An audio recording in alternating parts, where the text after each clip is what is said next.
Hello everyone, welcome to the Pahari Talim Foundation, a dedicated YouTube channel for civil service aspirant. So today I have to start with the quote of Jalaluddin Muhammad Rumi. Once he said, "The ocean can take care of each wave. The ocean can take care of each wave until it reach the shore." So आज का ये जो video lecture रहेगा, ये जितने भी हमारे aspirants हैं, चाहे वो यूपीएससी एग्जामिनेशन को प्रिपेयर कर रहे हैं, चाहे जेकेएस 2023 एग्जामिनेशन को प्रिपेयर कर रहे हैं, तो ये एक वर्कशॉप रहेगी। क्योंकि हमारे जितने भी व्यूअर्स हैं उन्होंने एक डिमांड की थी कि एक स्ट्रेटेजी वीडियो लाई जाए, एक मोटिवेशनल वीडियो लाई जाए, ताकि हम हमारे जो रिसेंटली एग्जामिनेशन आने वाले हैं उनको हम कैसे क्लियर कर सकें। सो अब ये तो रही अनाउंसमेंट। तो आज आपके सामने हम डिस्कस करेंगे, स्ट्रेटेजीज डिस्कस करेंगे। सबसे पहले मोटिवेशनल स्ट्रेटेजीज डिस्कस करेंगे कि ये जो जेकेएस 2023 एग्जामिनेशन है इसको कैसे क्लियर किया जाता है। सबसे पहले अगर हम देखें तो हमें सबसे पहले ये चीज पता होनी चाहिए, जो भी एग्जामिनेशन हो, चाहे वो यूपीएससी एग्जामिनेशन हो, चाहे वो जेकेएस 2023 एग्जामिनेशन हो, सबसे पहले हमें एग्जामिनेशन का पैटर्न पता होना चाहिए कि we have to understand the examination. हमें एग्जामिनेशन पता होना चाहिए उसमें क्या क्या होता है। अगर हम जेकेएस की बात करें या हम यूपीएससी की बात करें तो ये जो एग्जामिनेशन है ये 3 फेज में होता है। सबको मालूम है, सबसे पहले हमारे पास प्रीलिमिनरी एग्जामिनेशन होता है, फिर उसके बाद हमारे पास मेंस एग्जामिनेशन होता है, और फिर उसके बाद अगर हम देखें हमारा पर्सनैलिटी टेस्ट होता है जिसको हम वाइवा कहते हैं। सो सबसे पहले जरूरी होता है एस्पायरेंट के लिए कि वो क्या करें, वो इस एग्जामिनेशन को समझें, इसके पैटर्न को समझें कि ये एग्जामिनेशन किस पैटर्न पे होता है। ठीक है, ये आगे एक बात। उसके बाद हमारे पास होना चाहिए we have to collect the study material. हमारे पास अच्छा और रेलिवेंट जो है वो स्टडी मटेरियल होना चाहिए। हमें सबसे पहले एनसीईआरटी बुक्स होनी चाहिए हमारे पास, स्टडी मटेरियल, और जितनी भी स्टैंडर्डाइज्ड बुक है हमें वो सारी इसमें पढ़नी होती है। क्योंकि ये यूपीएससी एग्जामिनेशन है, ये जेकेएस एग्जामिनेशन है, सिंपली इंसान के 1-1.5 साल खा लेता है। तो हमें बड़ी ही डेडिकेशन के साथ इस पूरे एग्जामिनेशन को तैयार करना पड़ता है। ठीक है ना। तो इस पे भी अब सारे बच्चे जो है वो ध्यान रखेंगे, जितने भी एस्पायरेंट्स हैं वो सारे ध्यान रहेंगे। उसके बाद हमारे पास एक स्टडी प्लान होना चाहिए। We have to be create the study plan.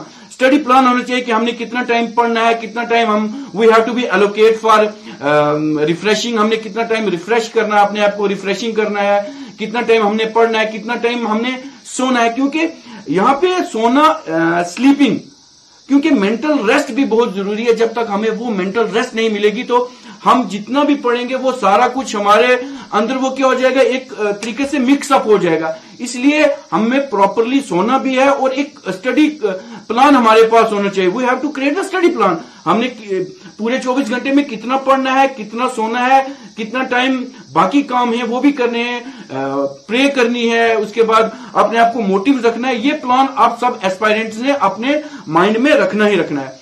उसके बाद अगर हम फोर्थ बात करें, हमें जितना भी करंट अफेयर्स है, हमारा जितना भी करंट अफेयर है उसको तो हमें देखना ही देखना है। हमारे चैनल पे करंट अफेयर्स की वीडियो भी आएंगी। अगर एस्पायरेंट ने हमारा साथ दिया तो इसको हम चैनल को बहुत दूर लेके जाएंगे।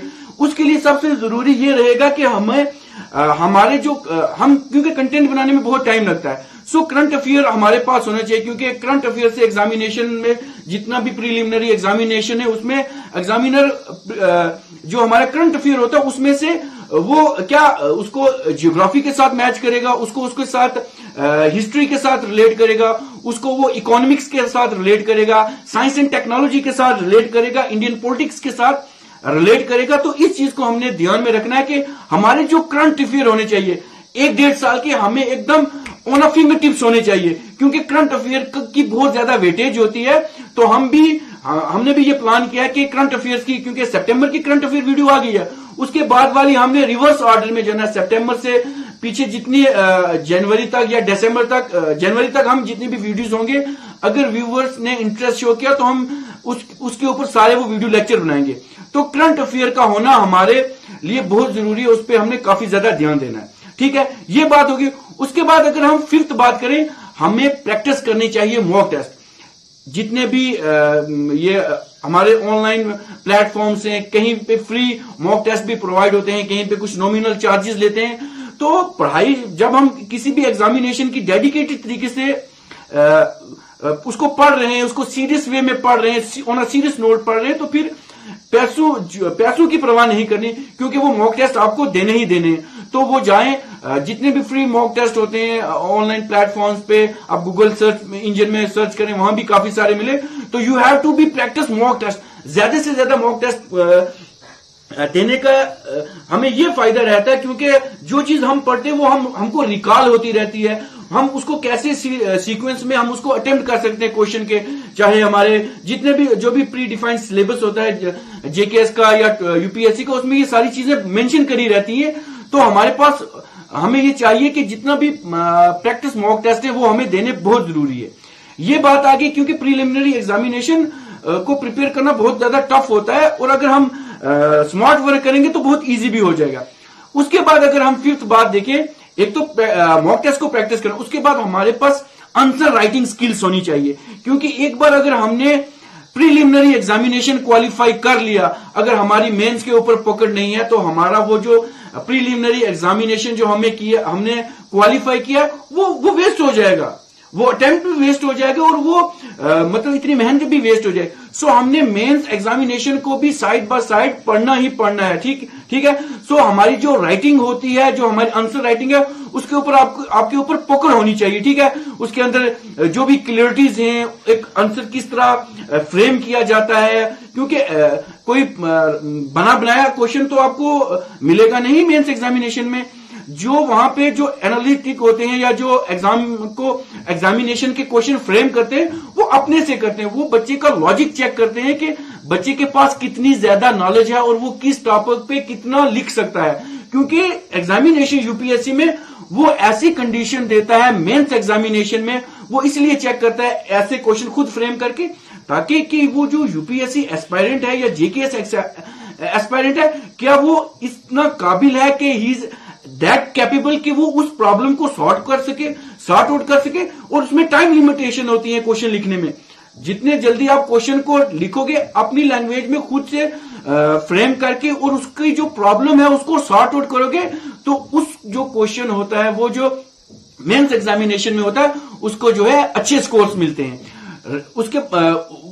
उसको जो होता है ना एग्जामिनेशन बड़े मतलब, क्योंकि वो भी देखते हैं कि ये बच्चा इस काबिल है कि वो इस प्रॉब्लम को, क्योंकि आपने एडमिनिस्ट्रेटिव सर्विस में जाना है, पुलिस सर्विस में जाना है, इंडियन फॉरेन सर्विसेज में जाना, और भी डिफरेंट सर्विसेज हैं, उसमें जाना है। वो ये चेक करता है कि क्या आप बच्चा या एस्पिरेंट इतना काबिल है कि वो इन चीजों को सॉर्ट आउट कर सके। ये हो गया आंसर राइटिंग स्किल हमारे पास आना चाहिए, क्योंकि मेन और मोस्ट प्रोबेबली इस पे हमें फोकस करना है, ताकि हम सारा जो है वो आंसर राइटिंग लिख सकें। उसके बाद रहता है, काफी सारे बच्चे जो होते हैं वो बहुत ज्यादा पढ़ते हैं, इवन दो वेरियस बुक्स पढ़ते हैं, एक बुक एक इस ऑथर की पढ़ी, एक दूसरे ऑथर की पढ़ी, तो लास्ट में क्या हो जाता है, वो सारा चीज उनके माइंड में क्या हो जाती है, मिक्सअप हो जाती है। तो वो लास्ट में मिक्सअप भी हो जाती है, और प्लस इतना सारा पढ़ के उनके पास टाइम नहीं रहता कि वो रिवीजन कर सके। तो एक और डायमेंशन रहेगी कि हमें रिवीजन भी करनी है। रेगुलर रिवीजन करने से ये होता है कि जो भी हमने पढ़ रहता है वो हमारे माइंड सेटअप में फिट रहता है। इसलिए हमें एक क्विक नोट्स भी बनाने चाहिए, जैसा हमने याद किया फ्लो चार्ट में याद कर ले या जैसे भी कर ले, तो वो करना बहुत जरूरी रहता है, क्योंकि रिवीजन करेंगे और वो सारी चीजें हमें जो है वो रिकॉल होती रहेंगी। अगर हमको रिकॉल नहीं कर पाएंगे तो जाहिर सी बात है हम उसको आंसर राइटिंग में लिख नहीं पाएंगे, हम प्रीलिमिनरी एग्जामिनेशन में हो हमारे माइंड में स्ट्राइक नहीं कर पाएगा। तो ये चीज भी बड़ी जरूरी है कि हमें जो है वो रिवीजन साथ साथ रखनी ही रखनी है। उसके बाद एक और चीज है, हमारी जो हेल्थ है और जो हमारा वेल बीइंग, हम क्या कहेंगे, हमारे health and well being that should be maintain, वो हमारा मेंटेन होना चाहिए। उसमें हमारी रेगुलर एक्सरसाइजेज होती हैं, हमें क्या खाना खाना चाहिए, मतलब अच्छा और एक हाइजीनिक खाना खाएंगे तो हमारी बॉडी में उतनी ताकत रहेगी, उतनी एनर्जी रहेगी, हम पॉजिटिव रहेंगे, अच्छा सोचेंगे, तभी वो एग्जामिनेशन निकल सकता है। अगर हम हेल्थी नहीं होंगे, हमारे अंदर एनर्जी नहीं होगी, हम अच्छे से खाना नहीं खा सकते, अगर हम अच्छे से रेगुलर एक्सरसाइज नहीं कर सकते, तो उसमें क्या होता है, हमारा जो माइंड सेटअप होता है उसमें क्या होता है, उसमें वही बोलेंगे केमिकल लोचा आ जाएगा। जो चीज हम याद करेंगे ना या जो चीज हम पढ़ेंगे वो हमें भूल जाएगी। तो इसलिए हमें हेल्थी रहना है। And one thing, don't compromise with sleeping. कभी भी जो सोना है उसके साथ कंप्रोमाइज मत करो। अच्छे से सोओगे, आपकी बॉडी रेस्ट हो जाएगी और रिफ्रेश हो जाएगी। जब भी आप जब नेक्स्ट कोई चीज भी प्रिपेयर करोगे ना, वो अच्छे से आपको याद रहेगी। तो ये चीज आपने याद रखना कि you have to be maintain your health, अपनी हेल्थ भी मेंटेन करके रखनी है। फिर उसके बाद एक और पॉइंट में डिस्कस कर देता हूं कि we have to be stay positive. हमने हर चीज में पॉजिटिव रहना है। काफी सारे वीडियो लेक्चर्स हैं, काफी सारे मोटिवेशनल स्पीकर्स हैं, वो आपको बताते हैं, आप जाके उनको भी सुने। क्योंकि जब इंसान को एक किक, एक मोटिवेशन नहीं मिलता, तब इंसान वो चीज करता नहीं है। तो इसलिए हमको जो है वो क्या रहना चाहिए, we have to be stay positive, we have to be stay motivated, कि हमने करना है तो करना ही करना है। हमको कभी भी डिस्करेज नहीं होना, जो हमारे जितने भी सेटबैक्स होते हैं, जो हमसे चीजें हो नहीं पाती, शायद ये चीज हमसे हो ना पाए, तो मतलब उस चीज के ऊपर हमने वर्क करना है, उसके ऊपर हमने काम करना है, ताकि हम क्या करें, हमें वो सारी चीजें कर सके, ठीक है ना। इसलिए जो पॉजिटिव रहना वो भी एक मोस्ट प्रायर थिंग रहती है हमारे एग्जामिनेशन को क्लियर करने के लिए। उसके बाद रहता है कि हमें इंटरव्यू तो प्रिपेयर करना है। प्रीलिमिनरी एग्जामिनेशन क्लियर हो गया, उसके बाद मेंस एग्जामिनेशन क्लियर हो गया, आंसर राइटिंग स्किल हमारी अच्छी है, हम अच्छा बोल नहीं पाते, हम अच्छा कम्युनिकेट नहीं कर पाते, तो इसलिए इंटरव्यूज टिप्स भी रहेंगी आपके लिए कि इंटरव्यूज को भी साथ साथ जो आपका पर्सनैलिटी टेस्ट है, बैठे मिरर ले लें सामने, उसके साथ बातें करें। क्योंकि जब तक आप अपने आप को एक वेल डिफाइंड तरीके से प्रिपेयर नहीं करेंगे, क्योंकि एग्जामिनर आपसे ये थोड़ी पूछेगा कि वो जो स्टैटिक्स वाली चीजें ये पूछ लेगा, वो लॉजिकली चीजें पूछता है, ठीक है ना। वो आपके लॉजिक्स चेक करेगा कि इज ही और she is capable to be an IAS officer और IPS ऑफिसर, ठीक है ना, क्योंकि आपने ये पूरी एडमिनिस्ट्रेशन संभाल ली है। तो इसलिए इंटरव्यू जो होता है उसकी प्रिपरेशन भी साथ रखिए, ठीक है। उसके बाद क्या रखना है अपने आप को, आपके पास टाइम मैनेजमेंट होनी चाहिए, क्योंकि टाइम मैनेजमेंट रहेगी तभी ये एग्जामिनेशन 1-1.5 साल में आप कंप्लीट कर पाओगे। अगर आपके पास टाइम मैनेजमेंट खराब है, आपके पास टाइम मैनेज नहीं है, एक चीज को पढ़ रहे हो उसी को पढ़ रहे हो, एक चीज जो है वो उसके ऊपर ज्यादा फोकस कर रहे हो, इसलिए जितना भी डिफाइंड सिलेबस है उसके ऊपर आपको गौर करना ही करना है, ठीक है ना। क्योंकि अगर सारा नहीं पढ़ोगे तो, या इतना पढ़ो कि जिसमें से आपको लगे कि हम कर पाएंगे, इतने हम क्वालिफाई कर पाएंगे, नहीं तो जितना भी सिलेबस दिया है वो सारे का सारा हमको पढ़ना ही पढ़ना है। क्योंकि टाइम मैनेजमेंट जो है वो बहुत ज्यादा इंपॉर्टेंट रहती है हमारे पे। और उसके बाद we have to be stay informed कि जो भी एग्जामिनेशन है वो कब आएगा, कौन सी डेट है, हमारे पास वो सारे जो हमारे कैलकुलेशन है वो हमारे साथ रहनी चाहिए।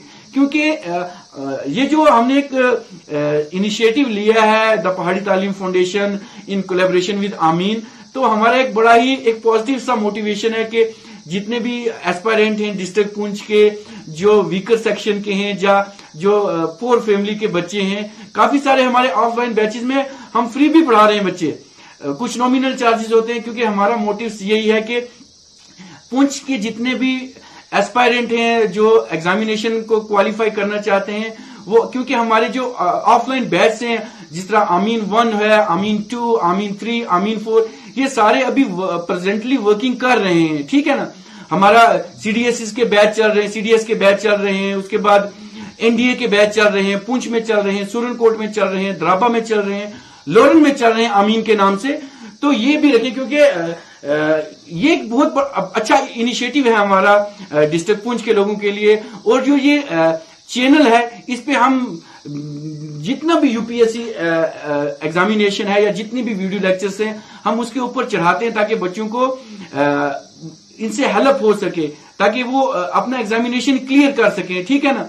तो ये वर्कशॉप इसीलिए रखी है क्योंकि काफी सारे एस्पायरेंट्स हैं हमारे आमीन 4 के, क्योंकि वो बड़े बच्चे हैं, कुछ JKS प्रिपेयर कर रहे हैं, कुछ CDS प्रिपेयर कर रहे हैं, दे ऑल आर ग्रेजुएट्स हैं वहां पे, कुछ छोटे बच्चे भी हैं, मतलब जो वो अलग से बैच चल रहे हैं। तो उनकी डिमांड पे ये एक वर्कशॉप रखी थी हमने, ताकि ये सारे बच्चों को एक मोटिवेशन मिल पाए।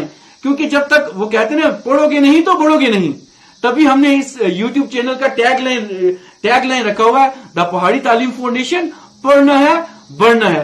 तो फिर से मैं आपको बता देता हूं, हमारे पास सबसे पहले हमें we have to be understand the examination का पैटर्न क्या है।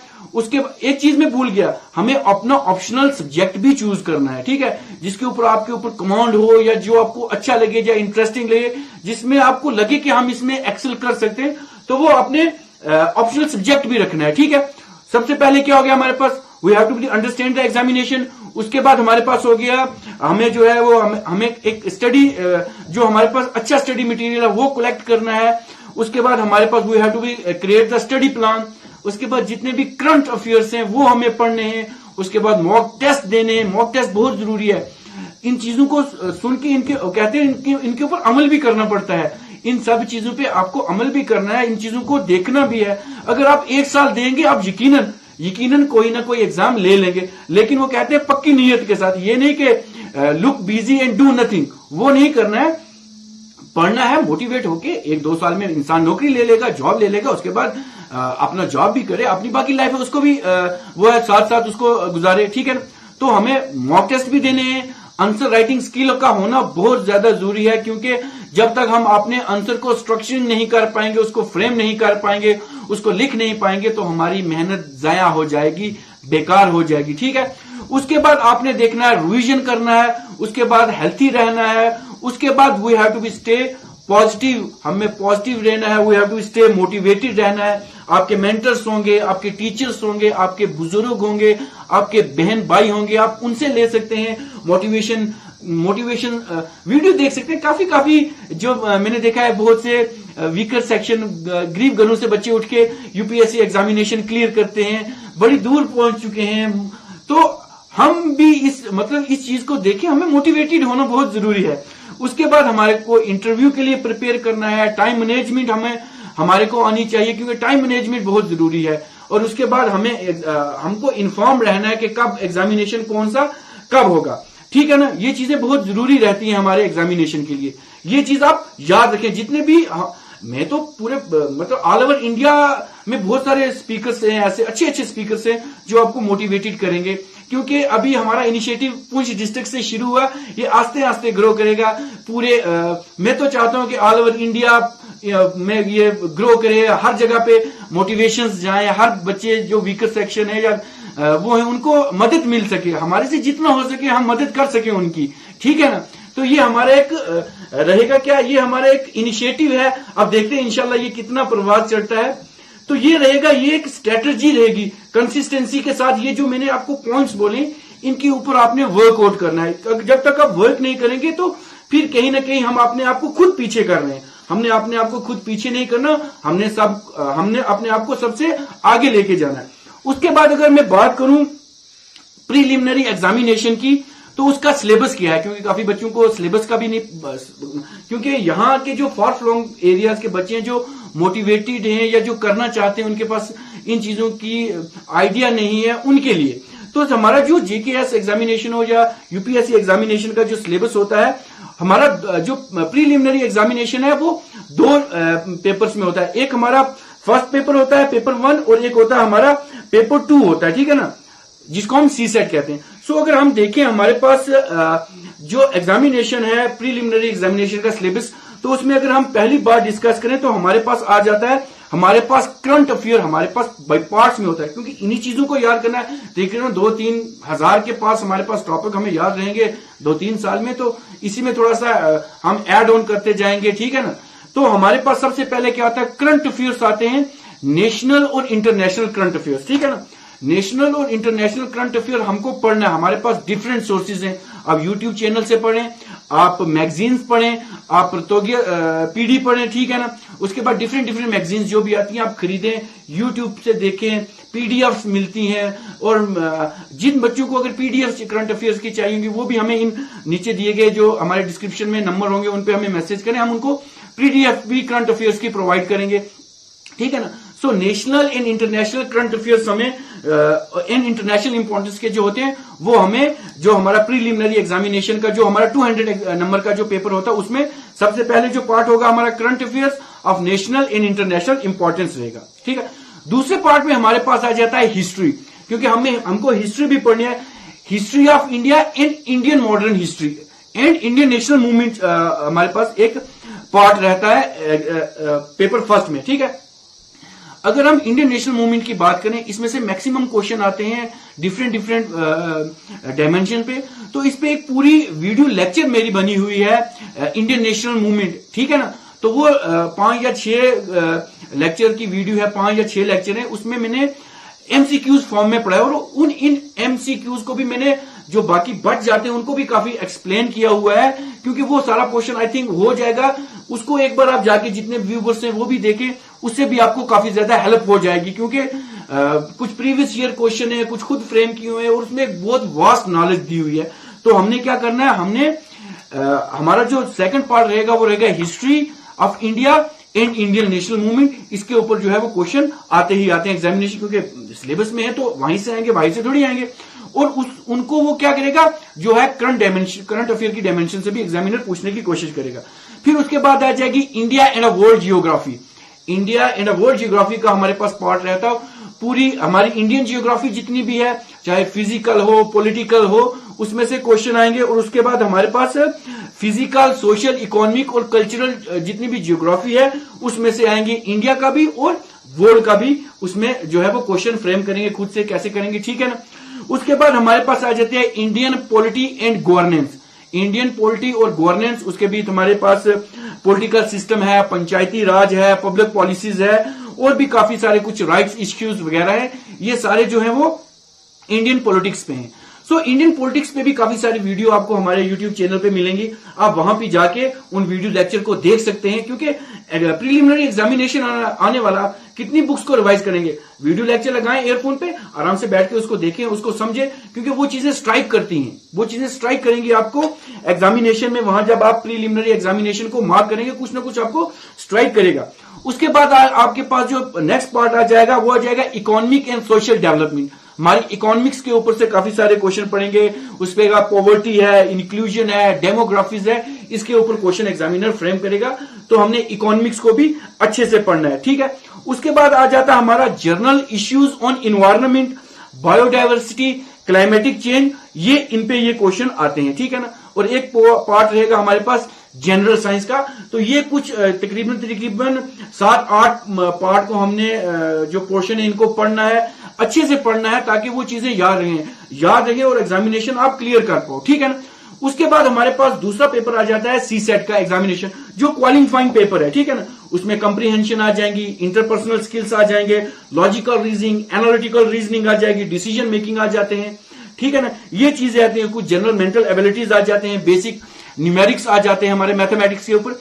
तो अगर कुछ बच्चे में, कुछ एस्पायरेंट्स मैंने ऐसे देखे हैं जिनकी कमांड जीएस पे एकदम परफेक्ट, एकदम फर्स्ट क्लास कमांड उनको होती है, लेकिन उनका जो हाथ होता है वो सीसेट पे बहुत तंग होता है। तो ये भी जितने भी अभी जो एग्जामिनेशन देने के लिए जाएंगे यूपीएससी का या जेकेएस का, तो ये चीज ध्यान रखें, अपना जो है सीसेट उसके ऊपर कमांड बना के जाएं, क्योंकि 33% क्वालिफिकेशन मार्क्स हैं उसको क्वालिफाई करने के लिए, हमें सीसेट को भी क्वालिफाई करना है। तो ये चीज याद रखें। ऊपर वाला जितना भी जीएस क्वेश्चन है सबका माशाल्लाह अच्छा रहता है, सबको आता है, लेकिन सीसेट में हाथ तंग होता है। आप उसमें कंप्रीहेंशन पे जाएं, एनालिटिक रीजनिंग पे जाएं, मैथमेटिक्स पे जाएं, इन सारी चीजों पे आपको वर्कआउट करना पड़ेगा। साथ साथ इन चीजों को प्रैक्टिस करोगे ताकि वो आप वहां पे सीसेट को क्वालिफाई कर सको। तभी इतना वास्ट जनरल जीएस आपको याद करना है, और उसके बाद इतना सारा पढ़ के भी आपका सीसेट क्वालिफाई सेकंड पेपर ना हो पाए, तो फिर आई थिंक ये सारा जितनी भी आपकी मेहनत है वो वेस्ट जाएगी। तो इसलिए इन चीजों पे ध्यान रखो, ठीक है ना। अपने आप को मोटिवेटेड रखो, नेगेटिव चीजों से दूर रखो। ये जितना भी टाइम एग्जामिनेशन को है उसके ऊपर अच्छे से ध्यान दो, अच्छे से फोकस रखो, ठीक है ना। अच्छे से ध्यान देना पड़ेगा, तभी ये एग्जामिनेशन निकलेगा। फिर आगे मेंस, पर्सनैलिटी टेस्ट, स्टोरी जो भी हैं वो आते रहेंगे, ठीक है ना। तो इसलिए अपने आप को मोटिवेटेड रखना है।